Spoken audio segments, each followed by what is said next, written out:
Molecular biology. Central dogma of molecular biology.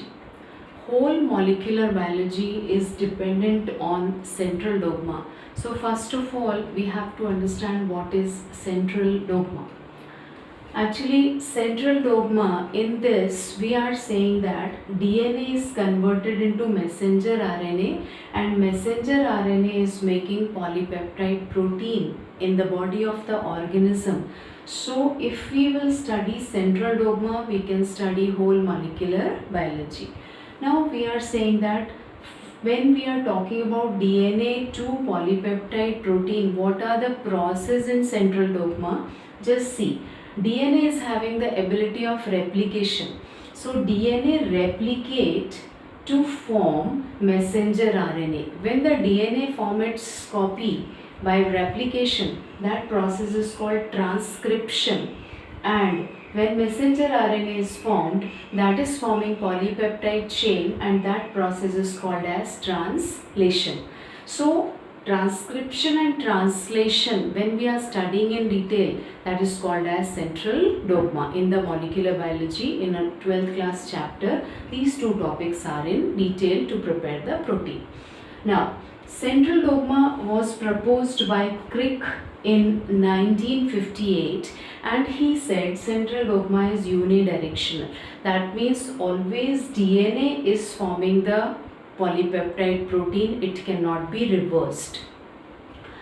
And later on, Comer in 1968 suggested that central dogma can be circular. He gave the information, central dogma, DNA is converted into RNA, process remains same, DNA is converted to RNA, RNA is forming the proteins, proteins are again forming the RNA, and RNA is forming the DNA. So it is contradictory.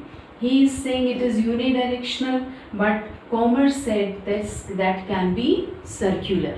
So Temin and Baltimore in 1970 discovered retroviruses. Retroviruses, that means they are having RNA as the genetic material.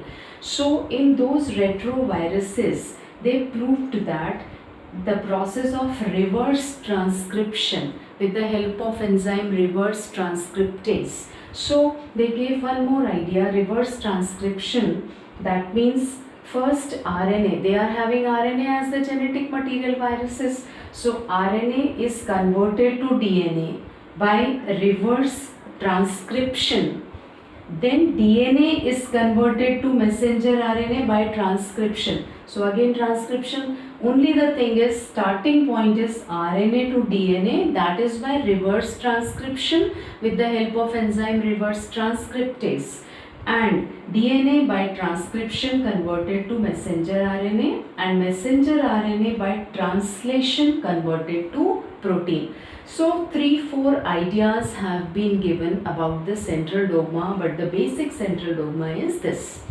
After that, this central dogma, when we will study, after that these transcription and translation we can study in detail in prokaryotes as well as in eukaryotes.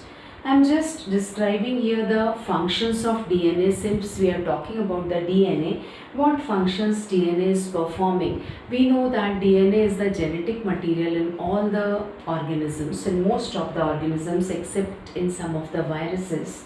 So DNA is performing the function of genetic information as well as replication, recombination, mutations are performed by DNA. DNA is synthesizing various enzymes. Growth and differentiation in organism has been resulted by DNA. DNA is helpful in fingerprinting.